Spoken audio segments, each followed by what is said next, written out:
Hello students, welcome to OLE. This is your biology class where we try and make biology interesting and understandable. So in the last segment we had begun with the chapter cell and we had talked about how there are different kinds of organisms on the basis of cells which they contain, and there is also variety in the kind of cells which are present in different kinds of organisms. Today we are going to go ahead and talk about the general structure of a cell.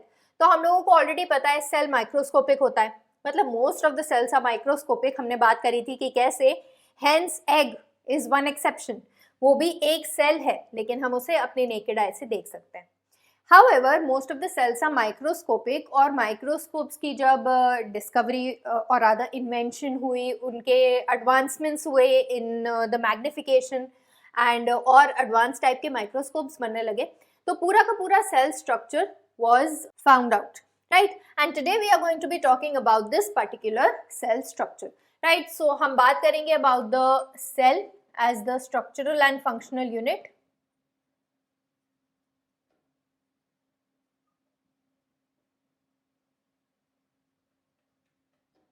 We will be talking about the parts of the cell. और इनको पढ़ेंगे detail में, मतलब जितना तुम्हें at least पता होना चाहिए अबाउट द डिफरेंट स्ट्रक्चर और डिफरेंट पार्ट्स और डिफरेंट कंपोनेंट्स, वो डिस्कस करेंगे. And then we will be talking about mounting of an animal and a plant cell.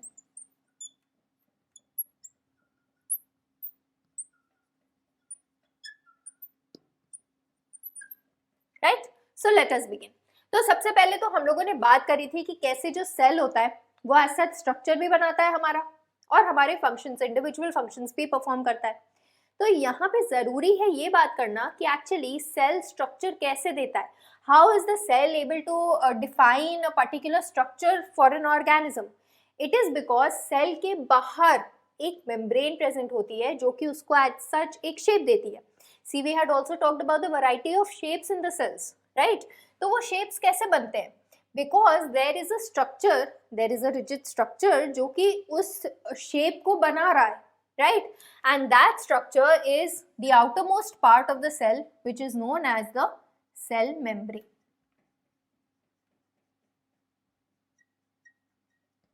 Right? And तभी as such cell को structure मिलता है अपना या shape मिलता है, and then finally it is able to give structure to the whole organism. फिर अगर हम बात करें about the functions of the cell, तो cell is able to perform all the life functions because उसके अंदर कुछ ऐसे कंपोनेंट्स हैं जो कि अलग अलग फंक्शन परफॉर्म कर रहे हैं.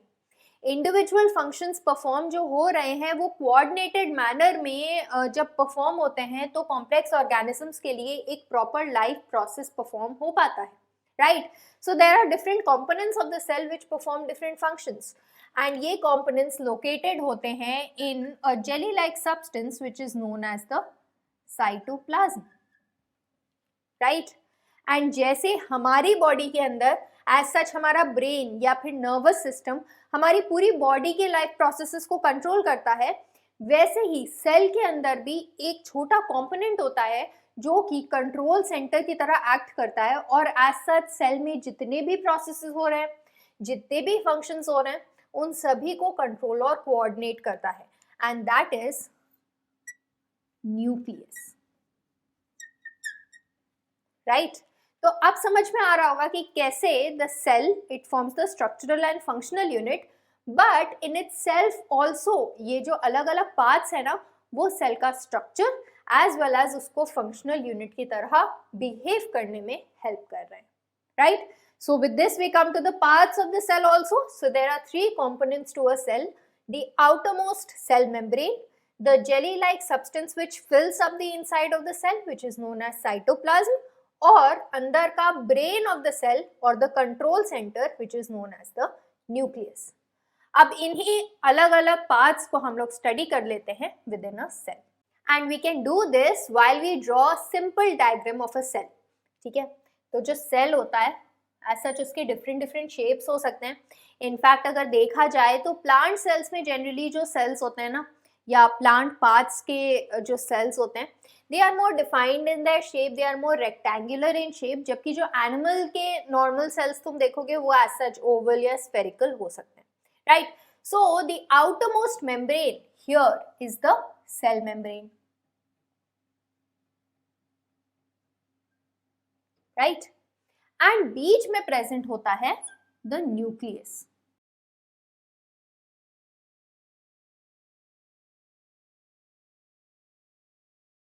Right. And the jelly like substance जो कि न्यूक्लियस और सेल मेम्ब्रेन के बीच में प्रेजेंट होता है, right, this substance here is known as the cytoplasm. तो अब तुम्हें लोकेशन तो समझ में आई गई होगी.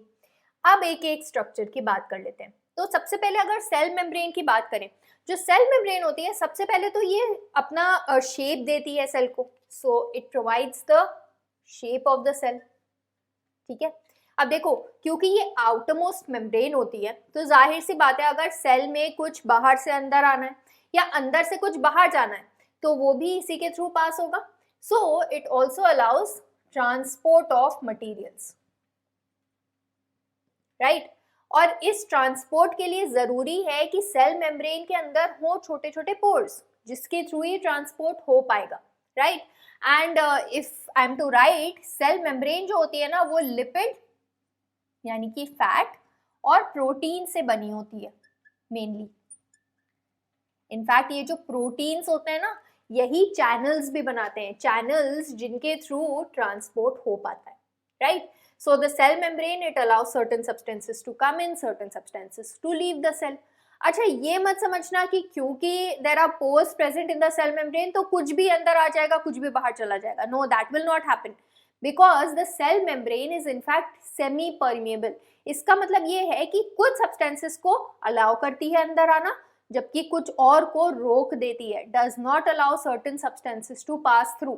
और ये इसलिए इंपॉर्टेंट है ताकि सेल के अंदर जर्म्स वगैरह ना आए, टॉक्सिक सब्सटेंसेस सेल के अंदर ना आ पाए, इनको रोकना भी तो जरूरी है. So the cell membrane it forms a type of a layer, a protective layer of the cell also. Apart from this ये सेल मेम्ब्रेन इस सेल के कंपोनेंट्स को बाहर के एनवायरनमेंट से अलग करती है. So it is also a delimiting membrane, envelope form करती है जो कि लिमिट करता है आउटसाइड एनवायरनमेंट से इनसाइड एनवायरनमेंट सेल के, right. So I hope you have understood about the cell membrane, right? इसका समझ में आ गया. उसके बाद move on करते हैं to the cytoplasm. So like I said, the cytoplasm is a jelly-like substance. तो semi-fluid substance होता है, right? It is semi-fluid in nature. jelly जैसा होता है और present होता है between the nucleus and the cell membrane, right?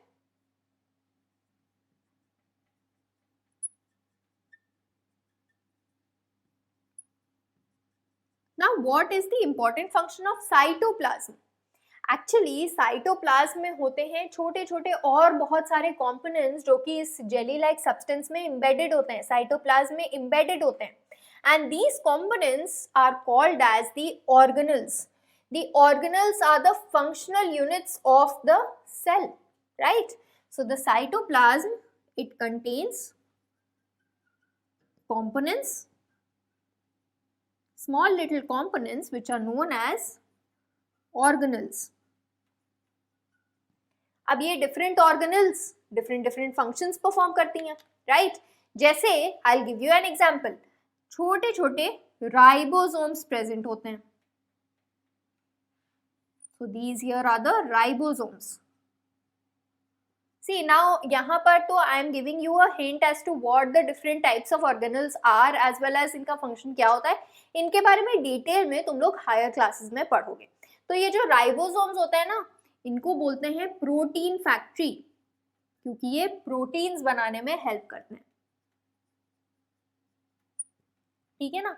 इसके अलावा देखो सेल को भी तो रेस्पिरेशन करना है, ब्रीदिंग करनी है. Individually cell should be able to respire और इसीलिए तो एज सच पूरा ह्यूमन बीइंग और अदर पूरा organism is able to perform the complex process of respiration, right. तो यहाँ पर एक ऑर्गेनल उसके लिए भी होती है. which is known as the mitochondria.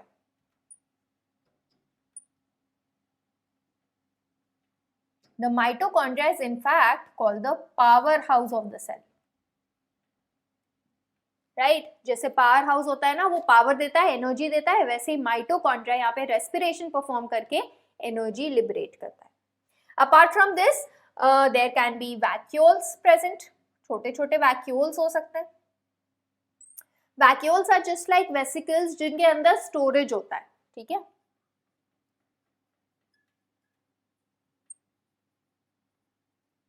Right. अब देखो सेल्स में कितने सारे मटेरियल्स होते हैं जिनको एक जगह से दूसरी जगह भी ट्रांसफर करना होता है. तो there are two organelles which are associated with packaging and then transport of materials also. इसके लिए होती है गोल्गी,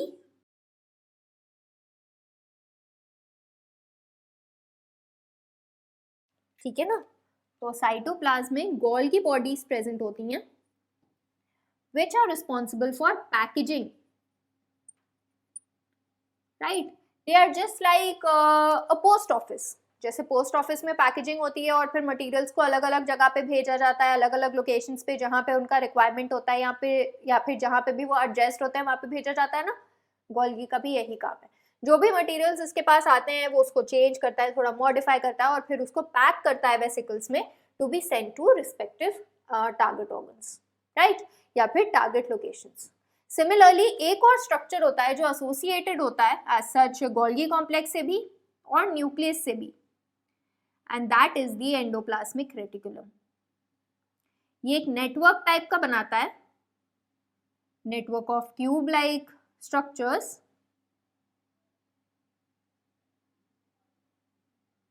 लाइक दिस. और ये जो राइबोसोम्स हम लोगों ने साइटोप्लाज्म में बनाए थे, right, all the small structures which are the protein factories जो कि प्रोटीन बनाने में हेल्प करते हैं, राइट. एक्चुअली एंडोप्लाज्मिक रेटिकुलम के ऊपर भी ये राइबोसोम्स प्रेजेंट हो सकते हैं. तो एज सच देखा जाए तो एंडोप्लाज्मिक रेटिकुलम प्रोटीन सिंथेसिस में भी हेल्प कर सकता है when it consist of ribosomes attached to it, right. So this here is the endoplasmic reticulum. इसको हम लोग शॉर्ट में ER बोलते हैं,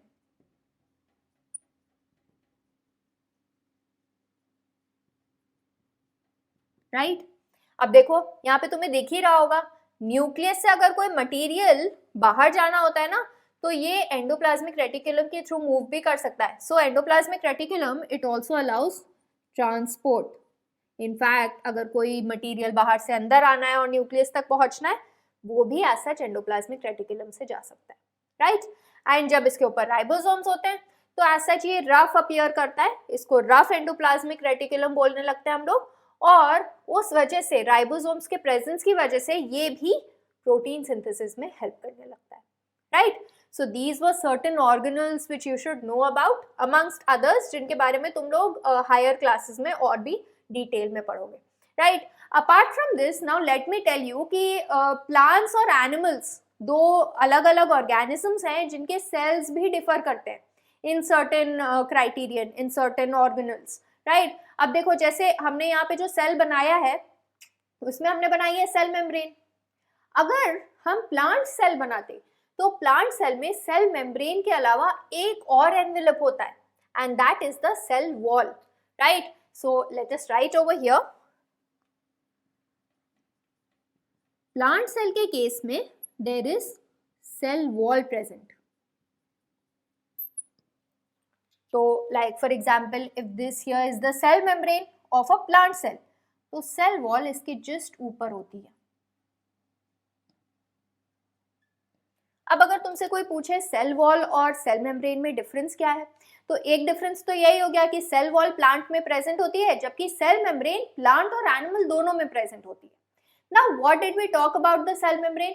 सेल मेम्ब्रेन हमने बोला कि ये कुछ मटेरियल्स को ट्रांसपोर्ट होने देती है, कुछ को नहीं होने देती है. That is because it is a living membrane, right. लेकिन सेल वॉल डेड होती है. The cell wall in plants is dead. It is made up of a dead layer, right. तो जाहिर सी बात है ये चूज नहीं करेगी कि कौन सा सब्सटेंस अंदर जा सकता है कौन सा नहीं. तो cell wall is freely permeable, ये फ्री होती है, मतलब इसमें से एज सच ट्रांसपोर्ट अपने आप से हो सकता है। हाँ, लेकिन अंदर सेल मेम्ब्रेन प्रेजेंट होगी तो प्लांट सेल में भी प्रोटेक्शन होगा, ठीक है, चूजिंग होगी as to what substance should come in and what should not, लेकिन सेल वॉल वो चूजिंग नहीं करेगी because it is free, it is freely permeable, it will allow all substances to pass through, right? So do remember this, plant में cell wall एक additional wall होती है apart from the cell membrane, और cell membrane के बाहर होती है। It is dead, however it is very rigid, ठीक है, स्ट्रेंथ प्रोवाइड करती है प्लांट सेल्स को। अब जरूरी क्यों होता है ये सेल वॉल प्लांट सेल्स में? देखो, प्लांट सेल्स एज सच या प्लांट्स की अगर बात करें तो वो एक ही जगह पे रहते हैं, right, they can not move from place to place. तो कितने सारे एनवायरमेंटल स्ट्रेसेस होते हैं, एनवायरमेंट की अनफेवरेबल कंडीशंस होती हैं जो कि उनको झेलनी पड़ती हैं, जैसे टेम्परेचर हाई हो गया, मॉइस्चर कंटेंट बहुत कम हो गया, या फिर बहुत ज़्यादा स्पीड से विंड जा रही है, right. So all these are environmental stresses जिनको प्लांट को झेलना होता है। तो उनके सेल्स फ्रेजाइल होते हैं, उनमें अगर सिर्फ सेल मेम्ब्रेन होगी तो वो स्ट्रेसेस नहीं झेल पाएगा, the cells will die, right.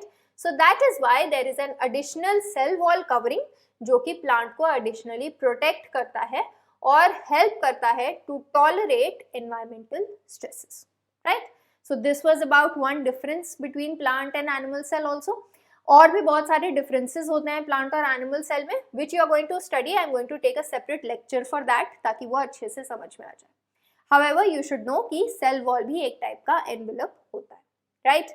Now, since we have talked about the cytoplasm as well as the cell membrane, let us now move on to the third structure, which is the nucleus. Moving on to the structure of the nucleus. अब जो nucleus होता है ना, वो centrally located होता है, and like I said, जैसे हमारा brain as such हमारी body के लिए function करता है, हमारी पूरे body के functions को control करता है, coordinate करता है, regulate करता है different activities को, वैसे ही सेल के लिए उसका न्यूक्लियस होता है।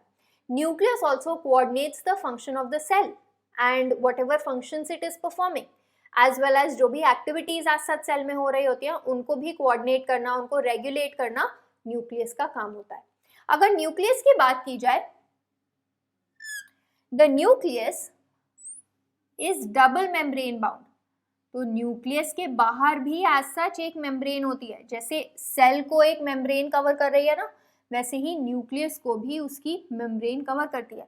स्पेसिफिकली ये न्यूक्लियर मेम्ब्रेन है, क्यों? क्योंकि ये न्यूक्लियस को कवर कर रही है।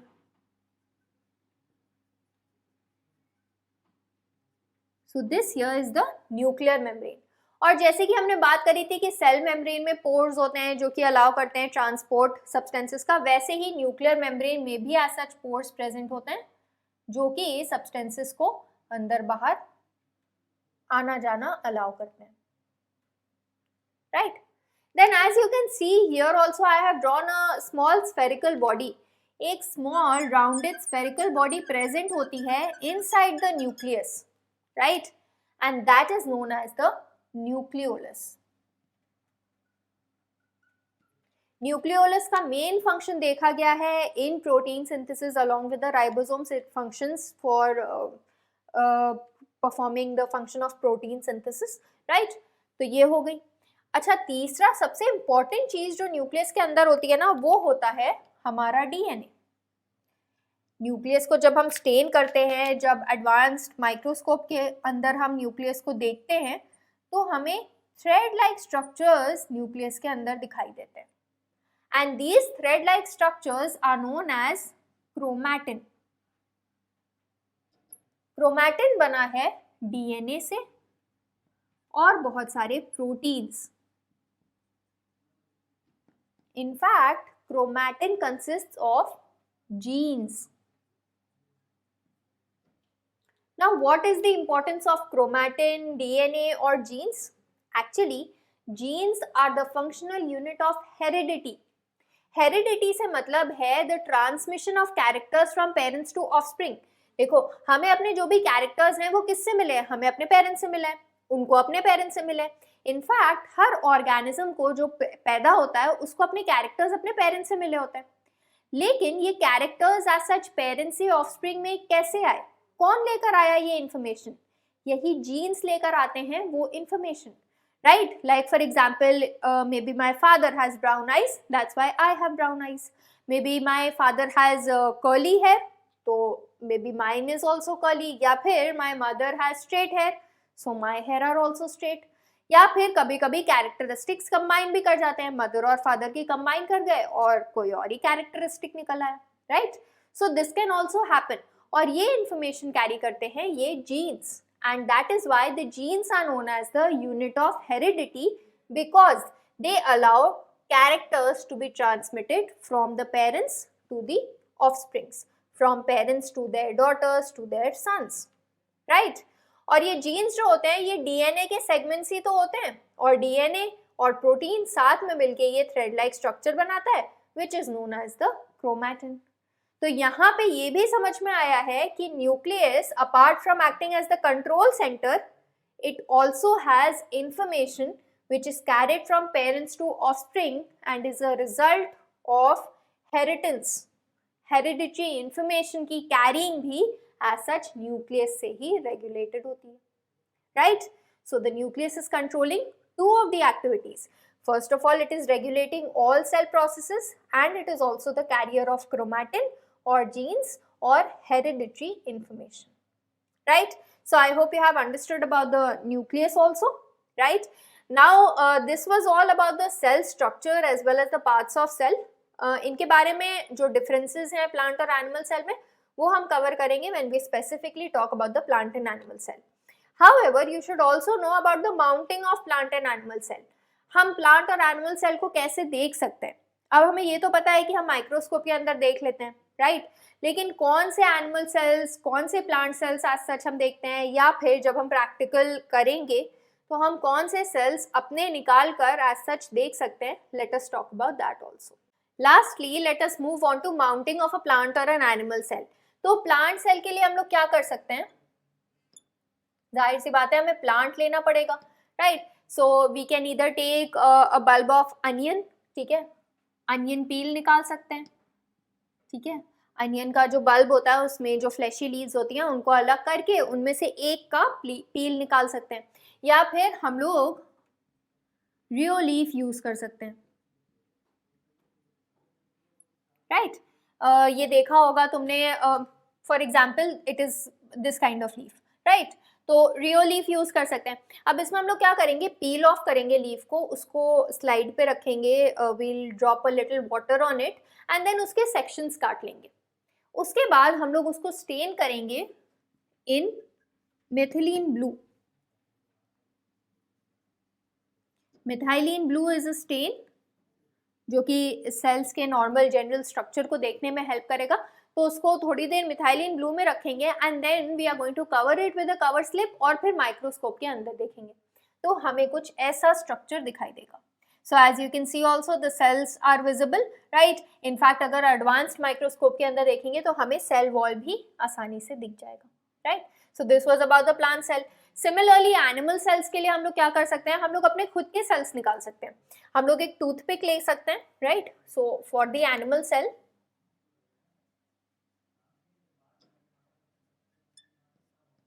हम लोग एक टूथपिक ले सकते हैं जिससे हम अपने चीक सेल्स निकाल सकते हैं. तो हम लोग क्या करेंगे? पहले तो टूथपिक को सैनिटाइज करना बहुत इंपॉर्टेंट है, ठीक है? उसको सैनिटाइज करके हम लोग उसको थोड़ा सा पिक करेंगे अपने चीक के अंदर के साइड पे, राइट? तो उसमें थोड़े कुछ सेल्स निकल आ सकते हैं, right? And then in a drop of water we are going to shake it a little. Toothpick की जो टिप होगी उसको शेक करेंगे तो वो जो सेल्स होंगे वो पानी के ड्रॉप में चले जाएंगे. नाउ यहाँ पर भी हम लोग मेथिलीन ब्लू भी यूज कर सकते हैं एज स्टेन, या फिर we can alternately use iodine also, right? तो उससे हम लोग इसको स्टेन कर लेंगे and then we are going to put a cover slip and see it under a microscope, right? So it is going to somewhat appear like this, right? तो now you can see the difference also. As such shape में भी difference दिखेगा, और अगर हम लोग magnification increase करेंगे तो हमें प्लांट सेल में सेल वॉल दिखाई देगा, एनिमल सेल्स में सेल वॉल नहीं दिखाई देगा. Apart from this you have also seen कि प्लांट सेल में स्टोमाटा भी प्रेजेंट होंगे बीच बीच में, जबकि ऑब्वियसली एनिमल सेल्स में ऐसा नहीं होगा. इसके अलावा भी बहुत सारे डिफरेंसेस होते हैं. Like for example plant cell में जो वैक्यूल्स होते हैं वो काफ़ी बड़े होते हैं और काफ़ी जगह घेरते हैं प्लांट सेल की, जबकि एनिमल सेल्स में ये काफ़ी छोटे होते हैं, कुछ सेल्स में तो एब्सेंट भी हो सकते हैं, right. So that was the main difference. Again यहाँ पे माउंटिंग आनी चाहिए कि दोनों को ही कैसे माउंट करेंगे, एज वेल एज हम लोग स्टेन कौन सा यूज करते हैं इन केस ऑफ अगर हमें जनरल अपीयरेंस देखना है एज सच सेल्स का, right? So this was all for today in this lecture. We'll meet again in the next class. Till then, revise all this. Stay tuned. Thank you.